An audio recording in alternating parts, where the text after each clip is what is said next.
Then the principle of public participation as a principle of good governance, which is relevant, of course, in the field of environmental law. When we speak about the ideas of participation, it is, let me say, the same as what I said already before. The idea of making the distance smaller in a situation when you have more administrative authorities, and especially I'm really very surprised here in Guatemala that there are so many different institutions and authorities which are working in the field of the environmental law. Sometimes even I became a little crazy of the amount of institutions, but nevertheless it makes important because of the amount of institutions and because of the big discretionary power of the administration to have this participation. I made there was a request from the Council of Europe in 40 countries in Europe. I made a kind of research on how public participation was worked out in these 40 countries. And there's no time to tell you the details, but at least I want to give you and to explain you some types of participation which are used and which we use as a kind of mechanism. And it illustrates also that participation is not done in one way, but there are more ways of participation. The first way of doing participation is what we call citizens' initiative. Citizens' initiative means that there is the possibility, which is sometimes worked out in the law, sometimes in the constitution, that the citizens can give to the administration a certain issue which has to be discussed. So let me say they want a kind of forest, or they want to have something else somewhere, but the municipality first has to discuss it, or the ministry first has to discuss it. So to bring that on the table of the administration, citizens' initiative, that is one of the ways of having participation. The second way is what we call citizens' panel. Citizens' panel is a very modern way of participation. In our country, for instance, at least 150 municipalities are using it.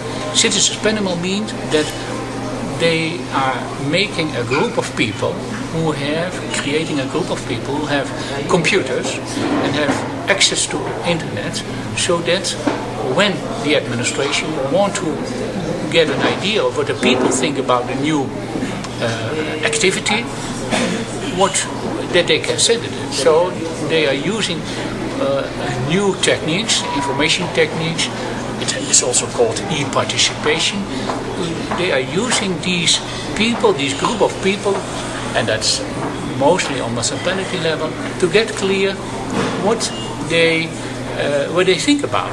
When there is, for instance, making a park or building a swimming pool or whatever, then before doing that, they can send their idea, their policy to these people. And so then they get some ideas of the people. Very effective. Without a few days, the government has an idea about the opinion of, at least this group. So that is a restriction, it's only a certain group, but they have some idea about the policy. A very, very popular way, the citizen panel. The third way of doing participation is what we call the referendum. The referendum is a classical one, which is very developed in some countries, Switzerland, Austria, and mostly it's then there is a kind of decision, or there are several options from which the citizens can choose as the right one. So in a sense, the administration makes one or a decision with more alternatives and ask the opinion from the people, from all the people who have the right to elect, to give their opinion. So referendum is the third one. And the fourth one is what we call is participation on more smaller level in the area, so small, more small scale participation. So when there is a small issues which are only in a smaller area relevant, then you can also participate. Now that are the 4 types of participation, and what I want to say is so there are different types. And when you look to the situation in Guatemala, and especially in the field of environmental law, also there you find in different environmental legislation examples of participation, but mostly the possibility of giving their comments on a draft of decision. That is the way, but it's regulated very differently in one. It's not in the same way, and it's not in all the environmental legislation. So that you can say the idea is settled here, at least in the legislation and in the constitution. The idea is settled, but the specification is not there. And the other thing is that it is not really harmonized.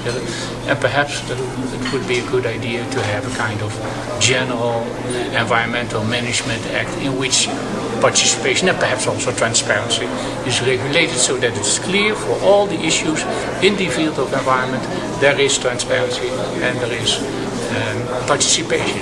And in such an act you also can choose for the different types of transparency and the different types of participation. So there is still a way to go, and also on that point, it's, let me say, similar to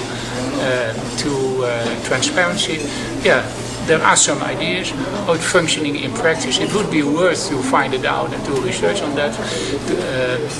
I don't know. You know it better than me, but at least there is the basic ideas are there. And also on that point, the Aarhus Convention gives some useful ideas in making that clear. So public participation is also one of the ways of making the distance between the administration and the citizens smaller, and is especially relevant in the field of environmental law, because environmental law is relevant for everyone. So participation is also relevant for everyone.